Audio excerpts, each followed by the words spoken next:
Sot, në monologun e tij të mashtrimit të së Edi Rama u ndal tek 9 maj dhe përsëri tentoi të mashtrojë shqiptarët, duke fshehur me të gjithë mediat e tij dhe në monologun e tij pa shqipruar asnjë fjalë por raport në Komisionit Jashtëm të Parlamentit Evropian, raport në cilin damkosen zgjedhjet si një proces në të cilën linja midis institucioneve shtetërore dhe strukturave partijake u shue, vota u ble, financimet paligjshme etj.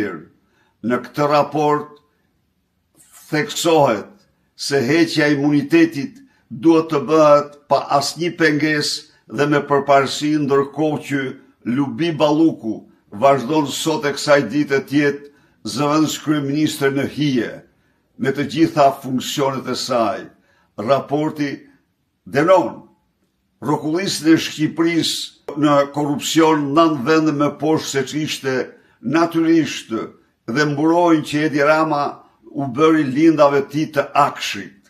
Në raport ngrihet përsëri mungesa e rolit parlamentit në procesin e integrimit, ndërkohë që kërkohet që parlamenti të ketë një rol qendror.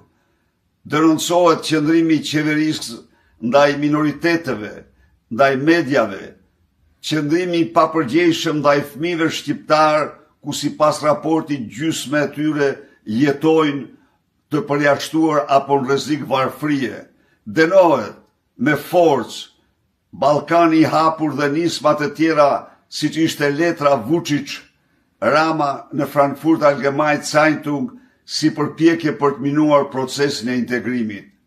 Pra, Edi Rama fshehu një dokument themelor të Bashkimit Evropian për Shqipërinë. Sikundër, ai nuk shqiptoi një fjalë të vetme për raportin Ibar dhe Coelhon, që ka shqipoj shqyrton atë raport shumë herë, parën dakord për variantin përfundimtar të tij, por duke shtuar gjithnjë më shumë kushte dhe kërkesa nga vendet anëtare prej Shqipërisë, që prej 5 muajsh gjerë sot.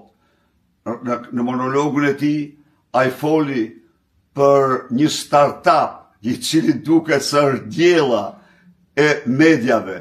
Sipas Edi Ramës, që kontrollon 90% të mediave, sot 60% të kohës e merr opozita, çka do të thotë se Edi Rama i paguaj ka mediat, i shpall investitor strategjik, u jep miliona që t'i japin opozitës përparësi një mashtrim i madh siç ishte diella për luftën kundër korrupsionit. Flet për kongresin e ligjit që do mbahet në Tiranë, pa çka se Shqipëria përfaqësohet nga një nga kockat më të rrezikshme mafioze të Shqipërisë dhe të Ballkanit, i damkosuri Alket Hyseni.